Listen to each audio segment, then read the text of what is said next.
we can begin moving forward. I guess Andrew is not here. I did want to start off today. Obviously, it's a beautiful day today, but we obviously found ourselves again with the potential of a storm coming into the Gulf of Mexico, potentially intensifying, moving to the west, then hooking back to the east with anything from a tropical storm to a Category 2 hurricane. If this sounds like a broken record, this is the third time in a little over a month that this has happened. We're talking about Tropical Storm Zeta, which is expected to become a hurricane at some point. It is supposed to approach the northern Gulf Wednesday afternoon into Wednesday evening, making landfall Wednesday evening, but still creating some impacts into early Thursday morning. Specifics at this particular time are still a little bit too unknown for us to know, but we know we have the potential for dangerous surf, strong winds, coastal flooding, heavy rainfall, and possible tornado. Residents should monitor the latest forecast to make sure you're making necessary precautions. Last night, I know Jenny Craner, I talked to her in the back, and I know we've got I guess a briefing coming up at 11 o'clock at the county, but we talked last night, and I talked with John Pittman. We were making a decision. It looks like we can get pickup for trash on Monday, Tuesday, Wednesday. Thursday at this particular time, because of the projected landfall, we're going to go ahead and postpone Thursday. So if you have a black garbage can, a black can on Thursday pickup, you will not receive pickup. You will receive pickup Friday. We believe, since we're off on Fridays, at least from using the trucks, and we're doing maintenance on them on Friday, this allows us the ability to go ahead and make that decision now. We don't think it would be good for you to bring your cans out onto the street on Wednesday with the potential for them to turn over, spill the garbage, and potentially clog drain areas. We do not want any garbage on Wednesday. So if you're on a Thursday night, do not put your garbage out on Wednesday night. That's when there's landfall. We will pick you up Monday, Tuesday, Wednesday this week. Your Thursday pickup will be Friday. So again, please do not put your garbage can out on Wednesday night. Your garbage will be picked up on Friday. So that's that part. There's been a significant amount of discussion that we've been having all over, and I think obviously there's another storm coming, and it's coming on November 3rd. We all know, and if there's a chance that if there's ever an election I can't wait to hurry up and get over, it's this one. We are having challenges, and I know no different than anywhere else in the country. But I think all of us need to be working together, because the idea is not what makes Pensacola great. I'm going to let you in a little secret. It's not that everybody in Pensacola is going to vote for Biden. Not everybody in Pensacola is going to vote for Trump. Some of us are going to vote however we feel, and that's great. What makes Pensacola great is the people that are here. It's not the people who vote for Biden. It's not the people who vote for Trump that make this a great community.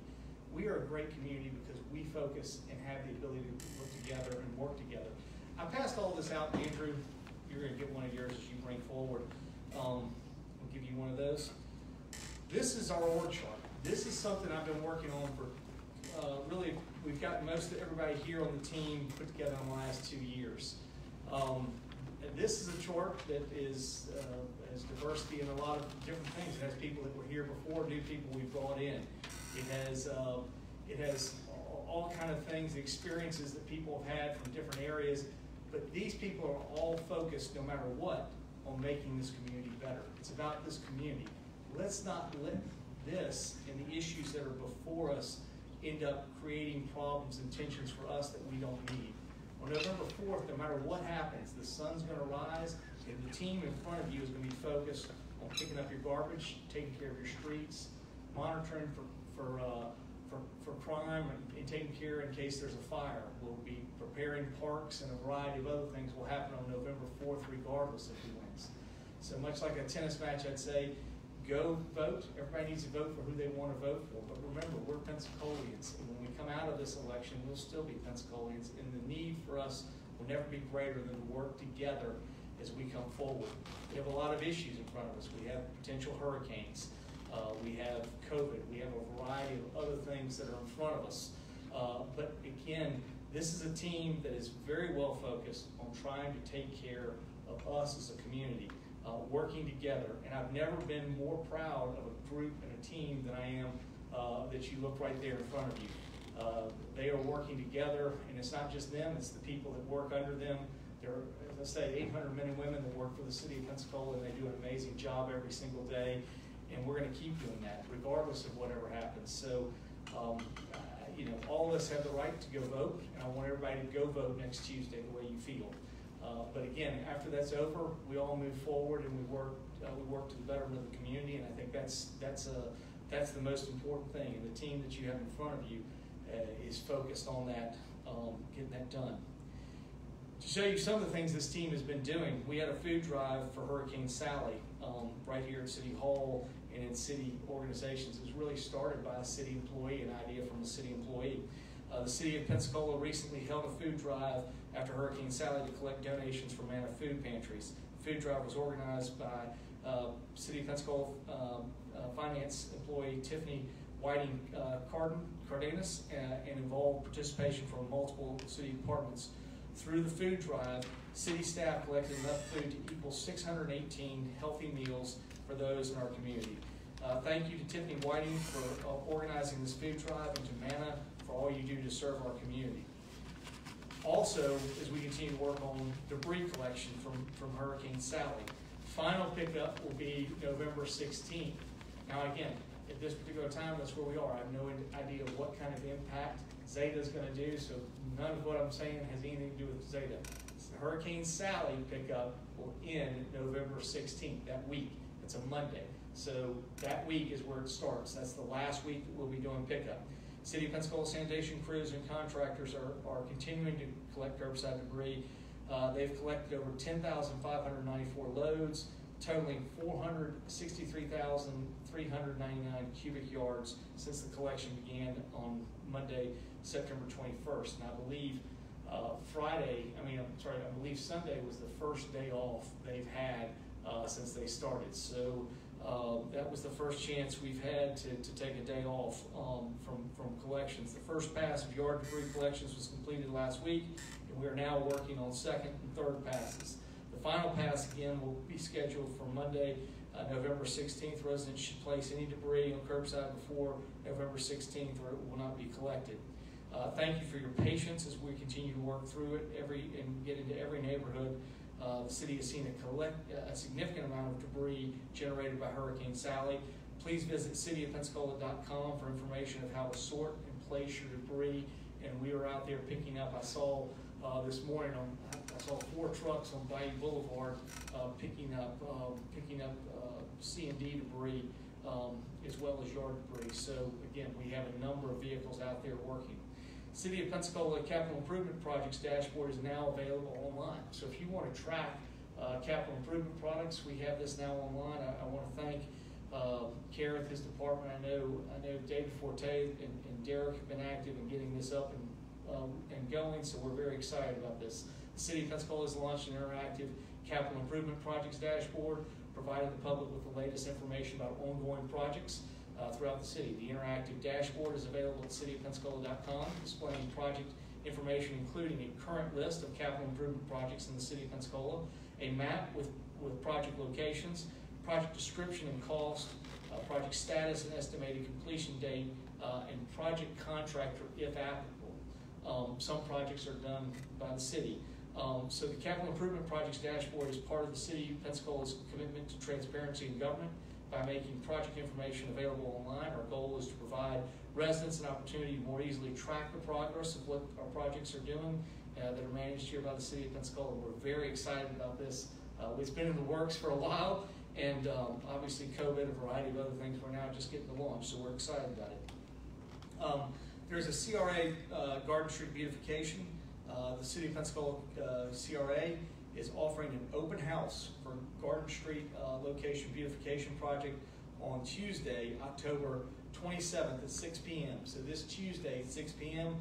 there will be a meeting about the Garden Street landscape beautification. The open house will take place in Hagler Mason right here in this room on the second floor of City Hall. participants will have the option to participate in the meeting virtually or in person. So if you don't feel comfortable attending in person, you will be available to attend virtually. The public is also invited to submit comments using online form provided by the City of Pensacola website starting Tuesday, October 27th through Wednesday, November 4th. So even if you're not able to attend on Tuesday night, you can still make your comments online. There will be forms available. The Garden Street landscape beautification includes landscape improvements to Garden Street median between Alkanese and A Street. The project is supported by the Florida Department of Transportation Landscape Beautification Grant. Please visit cityofpensacola.com for more information on how to participate in the meeting and submit your comments.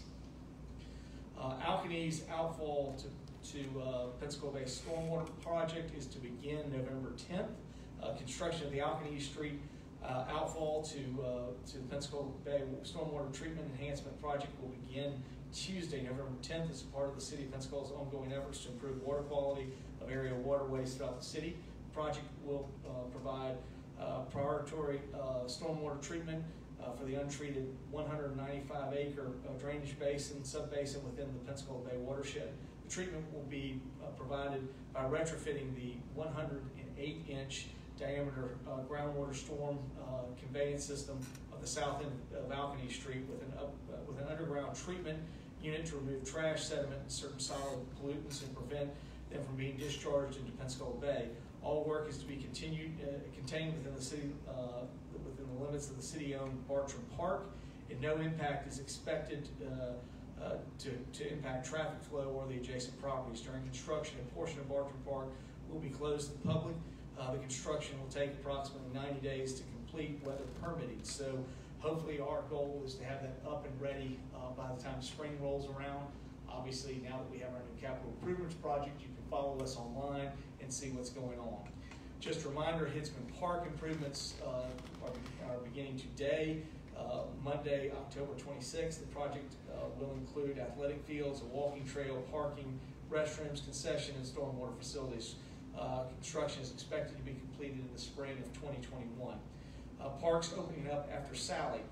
City of Pensacola Parks and Recreation Department has launched an interactive online map for residents to view which city parks and facilities are open or closed following Hurricane Sally. The map is available at playpensacola.com. An interactive map will be updated as facilities and parks park spaces are deemed safe and able to be reopened. I know that most of them we've gotten to, but there still may be a few things that we're still working. Obviously, our biggest challenge are those parks that are right along the waterfront. Maritime Park is open, but not along the waterfront.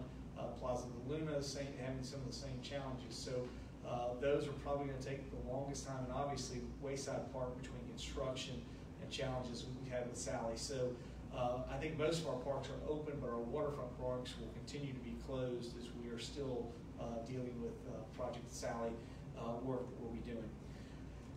Talk about, we've got new nonstop destination coming to Pensacola International Airport. On December 17th, United Airlines will begin nonstop daily service to Dulles International Airport and Pensacola International Airport. This is very exciting because obviously there's not been much happening at all in terms of flying, but I did see from Matt today, Matt tells me that we are down about 34% is what we're down for this past week for the enplanements we've had. So again, we find ourselves down only 34%. He said the national average is down 60%. So we are doing much better than the national average. We're still not to where we were pre-COVID, but again, I think the fact that there are airlines that are interested in providing service to Northwest Florida and Pensacola in particular shows what we're doing at the airport and that we are still a viable location for people to fly to, recreate in, and things that are happening. So this is very exciting to have this flight open up. Daily service between Pensacola International Airport and Dulles International Airport will begin December 17th, 2020 through January 4th, 2021, and then from January 5th, 2021 through March 3rd, 2021, the flight will change to Saturday and Sunday service, then back to daily after March 4th. So there's a short period of January and February that will be a weekend flight. but then beginning back in March, that will go back to being a daily flight. We're very excited about these nonstop flights to International Airport. Visit flypensacola.com to learn more. So we hope you will have a chance to learn more out there. There are now 3,000 positive cases of COVID-19 in Escambia County. About 11,982 are residents. The last update from the state showed about a 2.59% positivity rate for October 24th, following 6.48 for the 23rd and 4.84 for the 22nd, 3.59 for the 21st. Hospitalizations continue to bounce around between 40 and 50. We had 50 on the 23rd, 51 on the 22nd, 47 on the 21st, and 42 on the 20th. Continue to follow those online. We will have that information back up.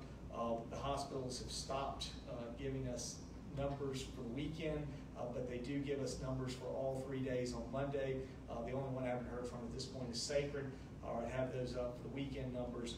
But again, we've gone to our telephone calls every other week. At this particular time, COVID is still absolutely something that's out there that we need to be following. It is not a significant challenge or impact at this particular time to our hospitals, but they are continuing to monitor. They did see a slight, we did see a slight uptick in numbers the last couple of weeks, but still our positivity rates are well within what they should be, and our hospitalizations continue to not be impacting. But again, the better point of the discussion, I think this is where there's been so much stuff going back and forth, I think from what happened last week and where we're going. I want to be real clear. Neither I nor the City of Pensacola have ever said do not wear a mask. What we've said is wear a mask. Always wear a mask. It's the best way that you can do to help prevent the spread of COVID. The challenge, what we've said, in fact, we've been doing masks since mid-April, which was 2 months before the mandate. As we've worked with City Council, they've looked to keep the mandate. I think the part of it that we found before last week is that we did not need to do the mandate and the emergency. We thought had to be together.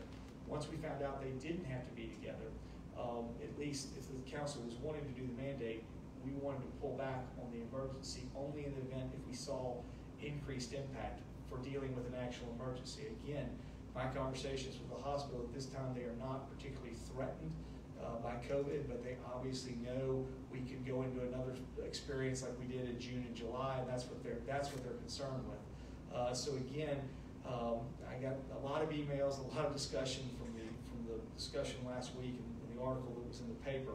I tried to explain to people. I've continued to wear my mask since April. We continue to do that. We're right here is wearing masks. In no way or another do we not believe anything necessarily wearing masks. What the challenge with is how do we manage the problem. I think COVID, when you look at it, I think there's likelihood that we will be living with COVID for long into the future. This weekend, it's always interesting. We had a stewardship sermon that time of year, but our priest talked about the need to develop good discipline. And I think it's the same thing here for this. That what we need to be developing related to masks is good discipline. We shouldn't have to tell you to wear a mask or you wear a mask. It should be an automatic good discipline that everybody understands what's going on. And there will be times where we have surges and there will be times where we have lax. And again, we will have to operate within them. What I think the City of Pensacola has been working very hard to do, whether it's monitoring and giving you updates on hospitalizations, positivity rates, whatever we're dealing with, the City of Pensacola has been there to do that on that process.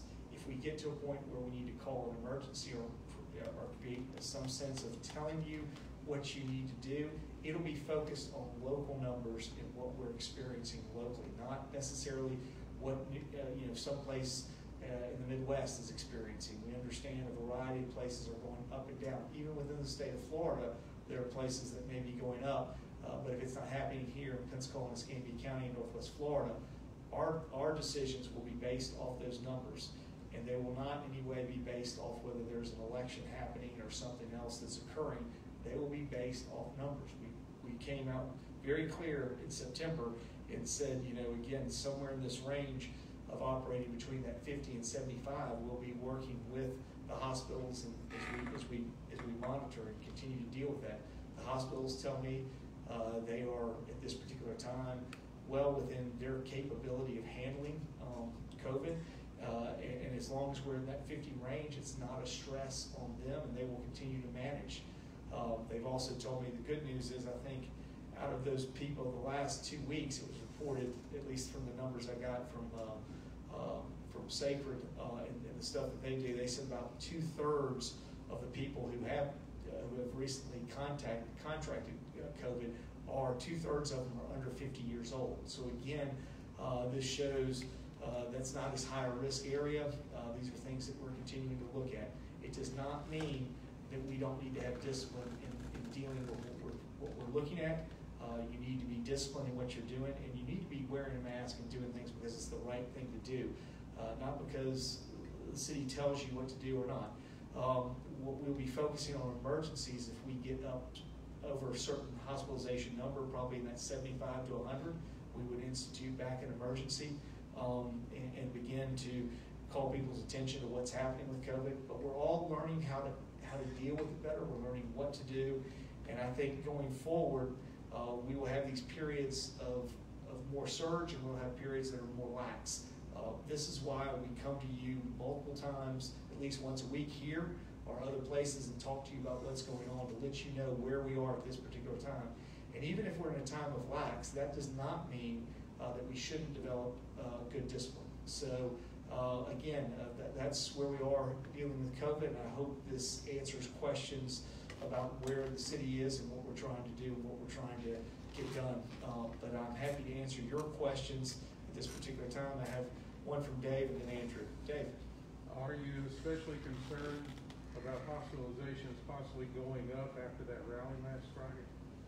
You know, again, our decisions are based on numbers and not politics. We'll continue to check what happens, and we'll see what goes forward. I mean, from that standpoint, we'll know. I think hospitalizations have been the best number. The only problem with tracking hospitalizations is you tend to be 2 to 2.5 weeks behind.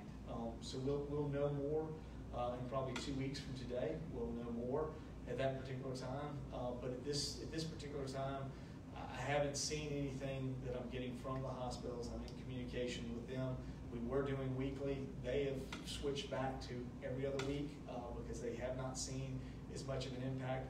We'll know more when we get to that point. But again, I feel very good that we're tracking the right number. We're tracking the number that makes the most sense for us in understanding. And then at the end of the day, and also it's the impact of what we have on our community resources, our healthcare resources. I think it's the right number to track. And at the end of the day, the only challenge with us is we are a few weeks behind. But I mean, I think overall, we're still able to understand and see what's going on. That's why we do track positivity. I think that's a much more accurate number, and we stay in touch with our testing facility at Sacred. So we will continue to do that. Andrew. After you left last week, CPAC recommended to decriminalize 20 grams or less of personal marijuana possession for PPD and enforcement. Your reaction? My reaction is what we've talked about several times on CPAC. The hope is that we're going to focus on what we can actually do, not law, legislation. That needs to come through. At this point, that would come through the state of Florida, whether we end up legalizing, whether the state legislature does that or whether voters do that. That's going to be up to those things. Our goal is not to be legislated, it's to look at ideas and how we can make a better community. So if they want to create a legislative initiative, that legislative initiative needs to go through the proper procedures to go legislatively. I think we'll be much more focused on operations and what we can do with those things. I mean, there are always recommendations people can take, and if it's a legislative recommendation, then it needs to go through the legislative process. Are you saying there's no enforcement, just flexibility? You have no authority at all, or? We will enforce what is the law established by the state of Florida, and I do not believe the City of Pensacola is going to, I don't think, that's not a productive way for any community to be at odds with it. If the state of Florida changes something, Andrew, legislatively, we will change with it, and we will do whatever is administered to us. But that's not our law. I understand people are frustrated in the sense that they can't get something passed. Don't blame your inability for legislative to come to me to do something about it. If it doesn't work legislatively, our job is enforcement. Our job is dealing with the enforcement, and if it's that great of an idea, it should be able to pass legislatively. At the beginning of the press conference, you kind of made a few comments about unity in Pensacola. I'm just curious, why do you feel the need to make those comments? Because I saw something over the weekend on the 2000 election, and it seems like ever since 2000, every 4 years, the election gets even crazier. I mean, I've had the chance to always run in the gubernatorial cycle, which elections are elections. They're challenging, different things come up. But it seems like every cycle that is presidential, it gets crazier in the things that are happening. We saw a number of things happen. Last week, the event that Dave referenced was not a City of Pensacola event. It wasn't. It was a political event. And again, much like the protests that happened in June, much like those things, those are gatherings that are protected by the Bill of Rights in our Constitution. Had a number of people who wanted me to do one thing or another with both of them. I think what you see in the City of Pensacola is the City of Pensacola has been consistent and has been fair in its application of what's doing.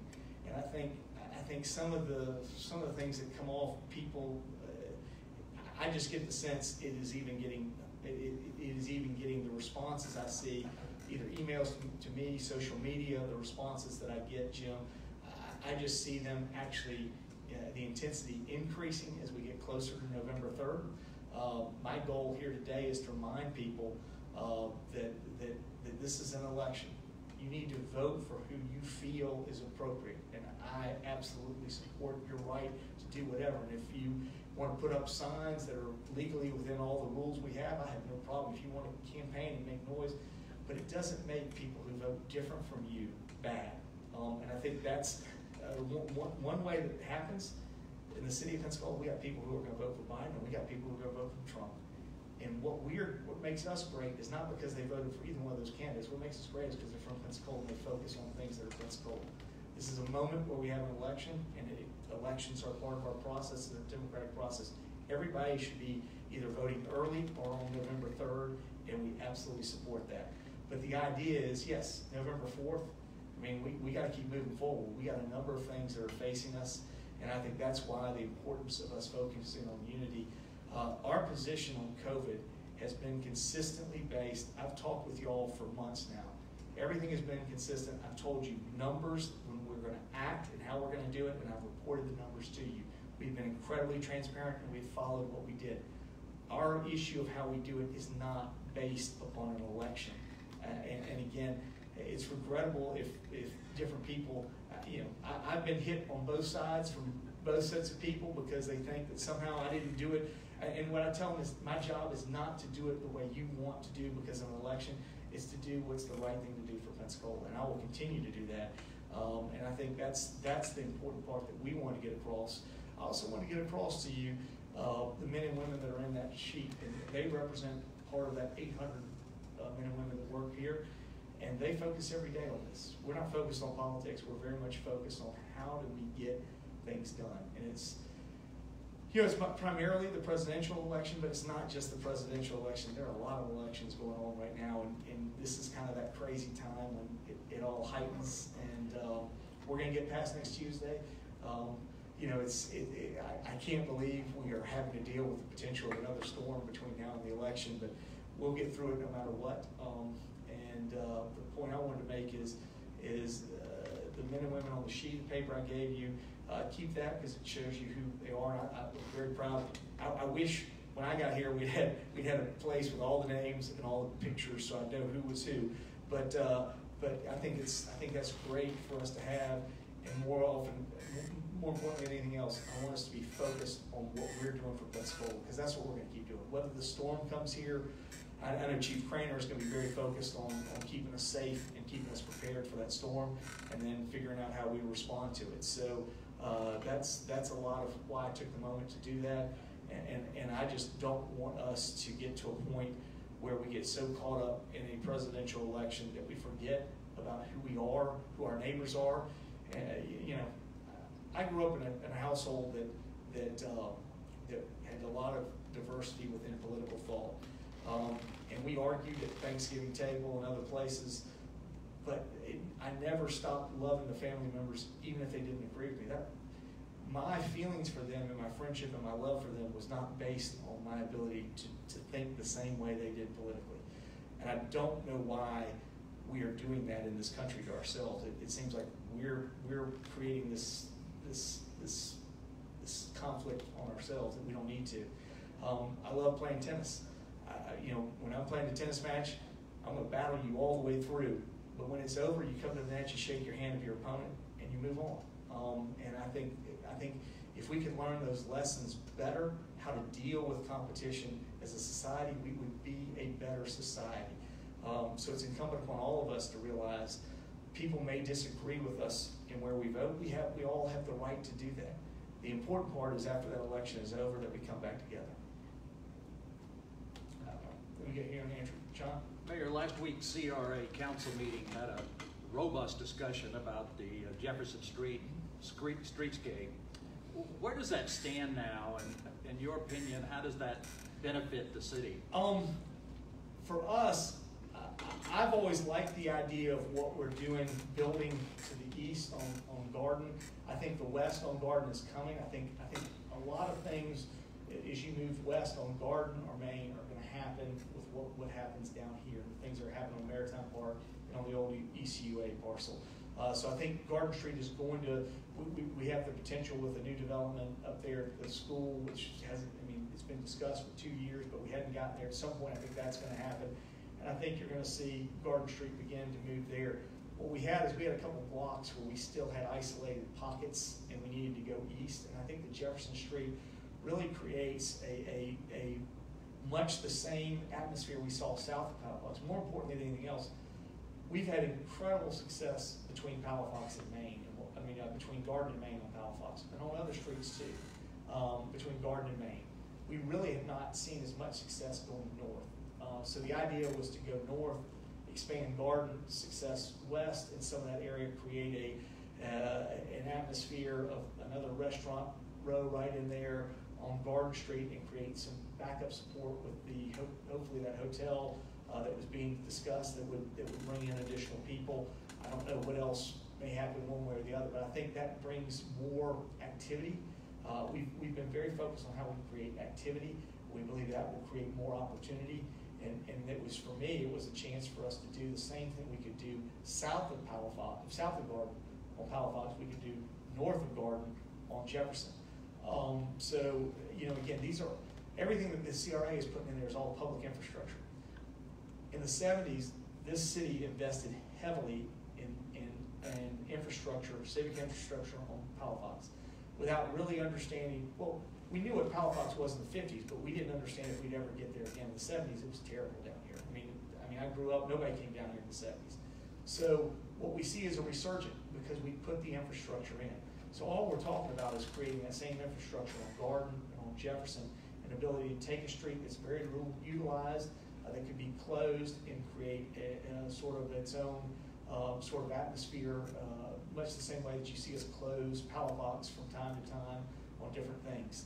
The merchants on Palafox get very, very irate sometimes when we close Palafox. So maybe there's an opportunity for us to close something else and have a street venue opportunity. And I think Jefferson offers that.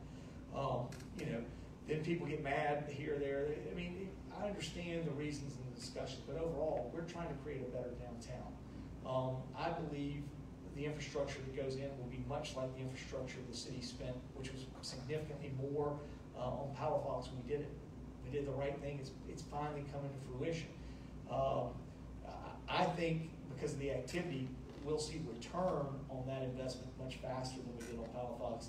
But at the end of the day, it may take some time to get return, but I do believe the return on Jefferson is there in a very fast way. If the development that does occur there, it's already beginning to occur in that restaurant sort of corridor, and I think you'll see that happen. as we move forward. Like I said, I hope we'll see more development come. We're going to do more on Main here going west. We'll do Garden going west, and we'll see more things grow in between Palafox and Spring. So, you know, all the way over to DeVillers. So I think that's all part of the natural growth. It's part of what we were trying to do. We asked for that. It was supposed to be coming on Thursday night. There were some members of on Palafox that had not heard about what was happening or really understood what was happening. They asked if they could have some time to meet with the developer. We indicated and asked, and that's happening over the next couple of weeks. It is going to come back in November, and I think at that point the vote will come forward to council to vote on. But we did want to give as much discussion if people have concerns or questions. And my understanding is those people on Palafox, we don't want them impacted in any way. We think getting more utility lines underground is better, both attractively but also resiliency for downtown. But we don't want to do anything that impacts power to any of those places. We believe the plans show that the people that have access will still have access and parking to their properties there. They're back up to it, but they had not had a change to herd, so we asked that happen. So it got postponed 2 weeks. It will come back to us in 2 weeks, and the council will be able to vote on it at that particular time. Andrew, can you clarify the state of emergency? Has it expired?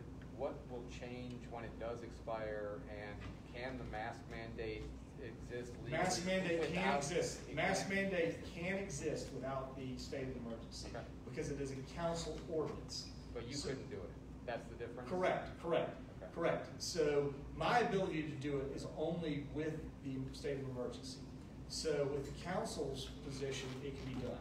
So what we looked at was how do we, and my concern had been I wanted to do a mandate when we got to a certain point when numbers reflected what we needed to go to and do that.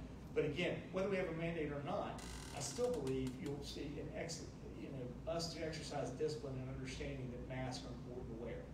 So whether or not where we are, but at that point, when the council decided this is where they want to do it, and they would rather have the mandate, then my position is we haven't given me anything that I can deal with in the event we have an increase. So if we had the ability to create a state of emergency, which the attorney said, yeah, at any point you can ask for the state of emergency to come back. So if you see a surge, you have the ability to create a state of emergency, send it out to you, the press, make it very clear to all the public that we are experiencing conditions that are emergency conditions. So we are getting to a point where it is vitally important that you practice all those things. I think that's what happens. I think, we're creatures of habit.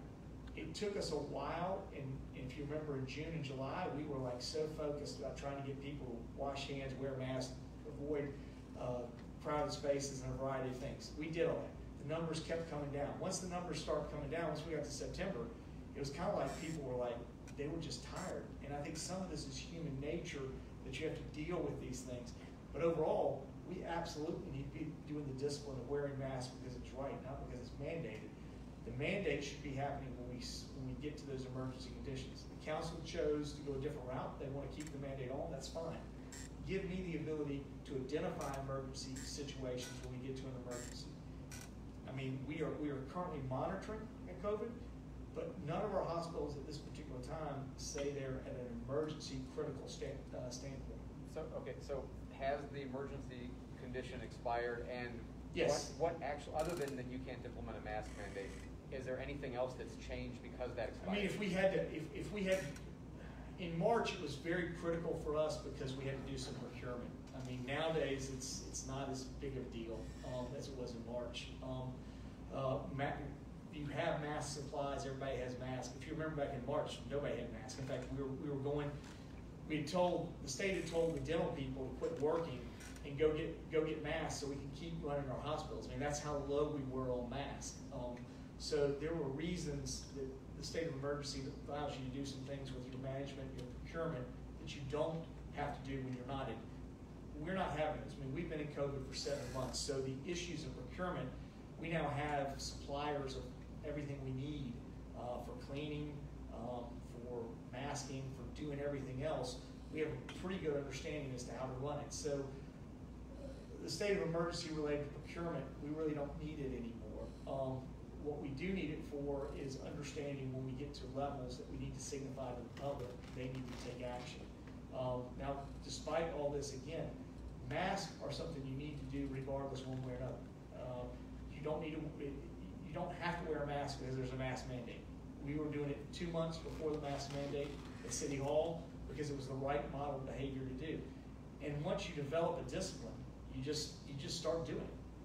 So, you know, our focus has been how do we create discipline and how do we manage? And part of this is continuing for us to stay on top of on numbers. But I mean, Andrew, the hospitals have quit seeing it worth of value to count their numbers during weekends. They used to give us every weekend they give a number. They're telling their employees now they still take the number census, but they're not asking their employees to do it during the weekend. We communicate with them, that's fine, give it to us on Monday, we'll go through it. If something happens, if we go into emergency, I'm gonna wanna know those hospitalizations over the weekend as well. So it's just some of the way you manage it, it gives us an ability as we keep working the way we wanna manage, and that's kind of what we're trying to do. But I think COVID, again, there's all sorts of things, but I think some people are somehow, there are a lot of people that believe somehow COVID is going to end, like it's a certain day, like it's going to end. I don't think it's going to end. I think we're going to continue to manage with it as we move forward. Now, I think medical practices are going to get better. I think viruses naturally, as they go on, become less viral. But I mean, when you look at swine flu, which is the same thing as Spanish flu, it's still around 100 years later. It's not as viral in its ability to kill that it was in 1920 and 2020. But we still have Spanish flu, and we can still have breakouts. And so, you know, I think we'll still be dealing with COVID well into the future. But I think these are things, this is why we need to develop good mask discipline and understanding when times are lax and when times are important in emergency. And so I think that's what we've been trying to do. The unfortunate part is some people continue to think that the decisions we make are based on the election. And I can say myself and staff, there are no decisions we're making that are relative to the election. You know, and I don't believe council is making things relative to the election. But you know, I think that's when we get into a more challenging part. You know, I think some people, there's no doubt there are people out there that feel one way or another, and it's based on November 3rd. But you know, we're going to make decisions that are based on Pensacola. Well, I thank you very much for being here today. We got a lot going on this weekend. Stay in touch with us for anything that may be happening with Zeta, and we will adjourn. But thank you for your time being here.